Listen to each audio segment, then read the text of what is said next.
Elle comprit alors que le plus grand danger n'était pas de l'aimer, mais de l'avoir toujours aimé. Anne s'arrêta net en le voyant entrer. Elle n'avait pas prévu ce moment. Non, elle n'avait jamais cessé de le redouter. Le capitaine Wentworth s'approcha lentement, comme s'il craignait lui aussi ce qu'un pas de trop pourrait provoquer entre eux. Il s'inclina légèrement, poli, maîtrisé, trop maîtrisé. Anne sentit cette tension si familière lui serrer la poitrine, comme une étreinte glacée. 8 années n'avaient rien effacé, ni l'absence, ni cet éternel regret. Madame, dit-il simplement, ce mot si formel suffit à la troubler. Il y avait tant de choses qu'il ne disait pas dans ce simple mot, et tant de choses qu'elle n'osait plus attendre de lui. Elle répondit avec le même calme apparent, douloureusement consciente de chaque battement de son cœur qui martelait ses tempes. Elle se força à soutenir son regard. Quelle erreur!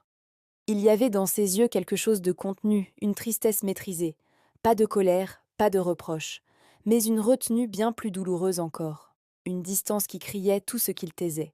Ils restèrent là, côte à côte, tandis que la conversation autour d'eux s'éteignait peu à peu, comme si le monde entier retenait son souffle. Le silence les enveloppa, un silence lourd, pesant, chargé de tout ce qui n'avait jamais été réparé. Anne pensa à la décision qu'elle avait prise autrefois, à cette voix raisonnable qui l'avait persuadée de renoncer à lui, à tout ce qu'elle avait perdu en obéissant. « Vous semblez fatiguée » dit-il enfin. Sa voix était basse, presque trop douce, une caresse cruelle. « Je vais très bien » répondit-elle aussitôt, un mensonge poli, un de plus parmi tant d'autres qu'elle avait appris à formuler. Il inclina légèrement la tête, un mouvement presque imperceptible, comme s'il savait, comme s'il avait toujours su lire en elle. « Le temps ne nous épargne rien » murmura-t-il. Cette phrase la frappa plus durement qu'un reproche, parce qu'elle était vraie, et parce qu'elle s'appliquait à eux, à leur jeunesse perdue, à leur cœur meurtri. Anne détourna les yeux, incapable de soutenir plus longtemps son intensité.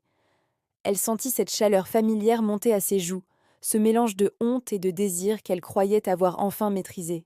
Elle aurait voulu partir, fuir. Mais elle resta. Il fit un pas de plus, juste un pas. Pas assez pour être inconvenant, mais assez pour qu'elle sente sa présence, son souffle, sans même qu'il la touche. Assez pour faire vaciller toutes ses résolutions.